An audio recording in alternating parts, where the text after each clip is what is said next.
If you are someone that likes an ultra lightweight mouse that performs really well and still looks aesthetically pleasing, then this might be a really good option for you. So this is the Razer Viper V2 Pro. So let's take a look at what makes it great and why you may want to choose this one over all of the others. Now, taking a look at the design of the Viper V2 Pro, it is a pretty standard ergonomic looking design. It looks really similar to that of the Viper Ultimate, but without the thumb buttons on the right side too. Now on the back of the mouse, you'll actually find the Razer logo, but without RGB. On the left side, you have two thumb buttons, then you have your right and your left click, your center scroll wheel that can be pressed and also scrolled that has this sort of tactical bumpy feel when you scroll it. Then behind the scroll wheel, you have your status light that will blink when the battery is low, indicate battery level when charging, and even show you what DPI setting you were on based on the colors and the DPI setting that you set in the Synapse app. Now in the box, you do get the Viper V2 Pro, which comes in either white or black.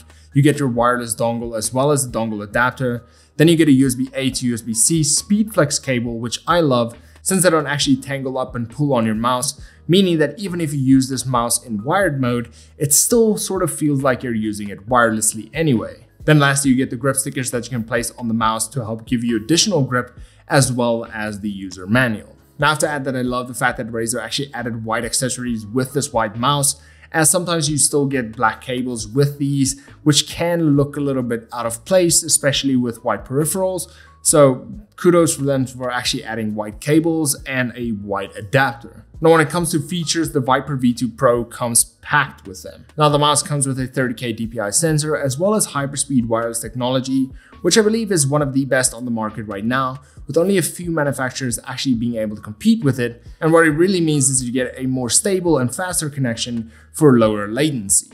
Then you also get Gen 3 optical switches, which are amazing for gaming since they actuate quicker than mechanical switches, an on-mouse DPI button, 70 hours battery life, and a lightweight design of only 59 grams. Now it's always great to see a lightweight mouse with amazing battery life, and with this one you'll probably find yourself charging every few days. But if you're someone like me that just plugs it in anyway when you're not gaming and just using it generally, you'll never actually run out of battery and you'll just keep it full at all times, meaning you'll never have to stress while gaming. Now the Viper V2 Pro not only looks good and sounds good on paper, but while testing it, it actually performed really well too. Now my daily driver is the Viper Ultimate, and in terms of feel, I have to say that these feel very similar. The Viper V2 Pro felt great in both wired and wireless in multiple different games, from shooters like Apex Legends to park builders like Jurassic World and everything in between. The feet slid really easily on my mouse pad, and I love the DPI button at the bottom as it makes it hard to accidentally change the DPI settings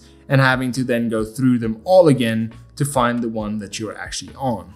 The buttons all felt really great to press and gave really good feedback, and all of the buttons were really easy to reach, especially the thumb buttons, which can be a pain to reach in some models. But now the big question is, should you actually go out and buy this mouse, or should you go and spend your money on something else? For me, if you're looking for a lightweight mouse with all of these features, I would suggest saving up a little bit more and just buying the Razer Viper Ultimate, as it is technically the same mouse, but you do have a left and right-handed mode since they have the thumb buttons on both the left and right side. Plus you get this charging dock that you can just place your mouse on after use to charge, meaning you'll never need to connect another cable to your mouse again. But you can still charge it in the front if needed. Now, if you don't want to pay the extra for the Viper Ultimate, I can definitely say that the Viper V2 Pro is still a really great choice for anybody looking for a wireless mouse to use regardless of whatever game they are playing.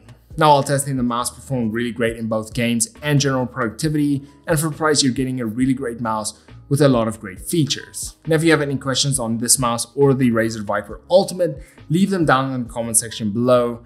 And then, as always, until next time, cheers.